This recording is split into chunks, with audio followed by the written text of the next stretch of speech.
gosh, I'm so excited! Welcome back to episode 4 of a Shadow and Bone drinking game and drunk review a Grishaverse book. Today I'm going to review Six of Crows. The rules to the drinking game are in the description below if you want to play along. Call me Alexander. Alexander. Big shot.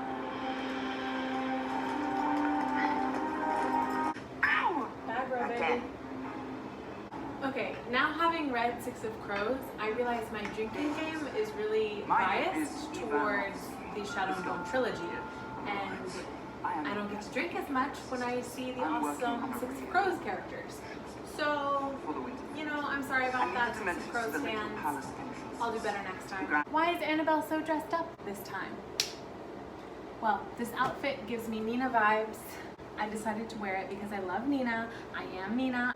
Shape of a figurehead carved by a generous hand, that's me. Too big, too loud, that's me. So, you know, I'm just channeling my inner Nina for you today. Can you tell I'm tipsy? That was episode 4 of Shadow and Bone on Netflix, and now I'm going to drunk review Six of Crows by Leigh Bardugo.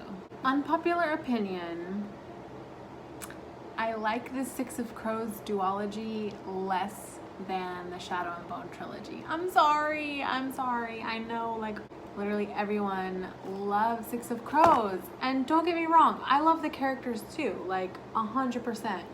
I love Nina Zenik, I love Matthias Helvar, I love Kaz and Inej. They're really good characters, but I'm just a sucker for the typical hero's journey trope, right? I love the Shadow and Bone I love the Shadow and Bone trilogy like journey. I love that trilogy. So I did like this one last. Like a heist novel is fun, but I do think a heist lends itself more to a movie or like TV show, like with the music and the like hot actors. Like I think a heist works better on screen. First things first, Kaz and the crew, the dregs they're called, have to go to the ice court, which is the Fjerdan like capital, to kidnap someone. He is Shu.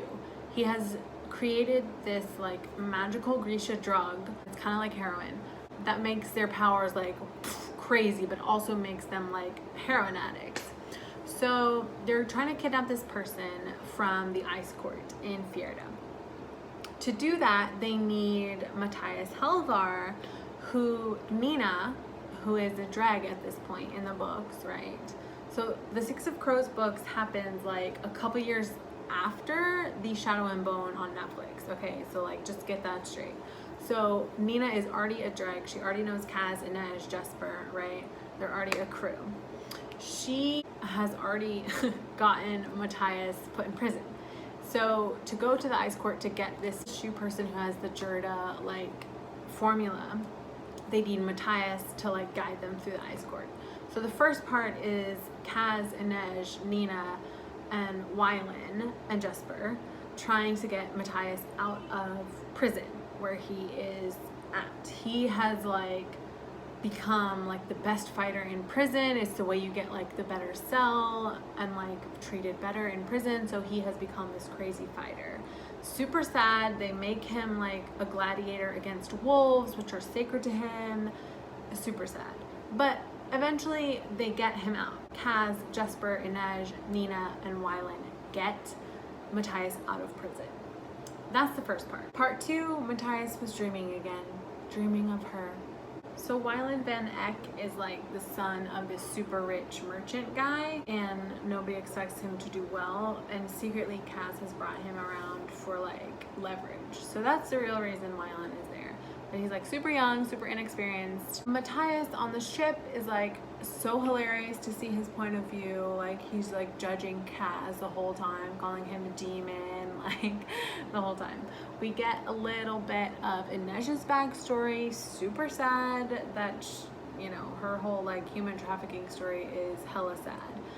Also in Six of Crows we get Kaz's backstory, which also again super sad. He comes to Ketterdam with his brother Geordie and gets taken advantage of by someone who turns out to be Pekka Rollins. So that's why he and Pekka have this like thing. Geordie ends up dying in like the plague basically. Kaz, like, people think he's dead as well, so he like gets put out to sea, to the river with all the dead bodies, and that's why he has a thing about touch. Like, he has to wear gloves, he can't really touch people because he was like surrounded by dead bodies, including his brother, who was the only person he had in the world, and this whole thing. So that's why Kaz has like intimacy issues. We get a lot of Inej and Kaz. So freaking cute. Like, you would never think that Kaz has a soft side, and inside the whole book he's like, he just wants to become some semblance of a man for Inej. Like, he's literally just trying to be a good person only for Inej. Inej climbs up an incinerator, her feet get like burnt. She's a badass, love it. The book really establishes Kaz as a mastermind. Like, the whole time he has like plan A, B, and C, and while the reader has like plan A / if something goes wrong, we think the whole thing is screwed, but really Kaz did that on purpose because he knows everyone's secret motivations. So Kaz is the mastermind. It really establishes him as that. This is my fat cat Murray. Nina and Inej dress up as menagerie workers to get into the party. Super like complicated for Inej, poor thing. Nina gets into the party, she's like working her like sexuality to get to the guy who has Perem. Jesper like is not just into girls. Wylan is like, just girls? And Jesper's like, no, not just girls. So super cute. They like build a rapport. Jesper starts trusting Wylan even though he's like unproved. Oh my god, turns out Jesper is a fabricator. That's why he's so good with guns. He literally can manipulate metal. He never went to the little palace. He never like trained how to use his fabricator powers, right? He's not very like confident in his powers besides his like sharpshooting ability. So he ends up using his fabricator powers to like rescue him and Wylan in the ice court. The whole thing with Matthias and Nina, Matthias sees his old commander basically, and Nina is trying to seduce him as her like character from the menagerie in the ice court, but he totally sees through her, knows that who she is, and like is gonna like kill her or whatever, or take her to court. Matthias is not gonna let that happen, so we go through a whole scene. We think Matthias is betraying Nina to his old commander, but turns out really he's like just trying to let Nina go. Like, he can't explain why he lets Nina do what she does.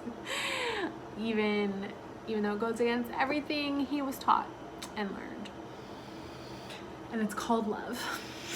That's why.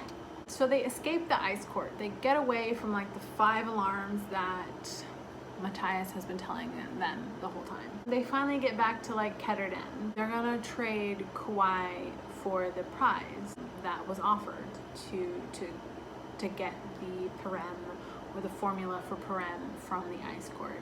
All this is in service of Kaz becoming a more prominent gangster of the barrel above Pekka Rollins, because remember, Pekka Rollins is the one who essentially screwed over he and his brother Geordie when Kaz first came to Ketterdam.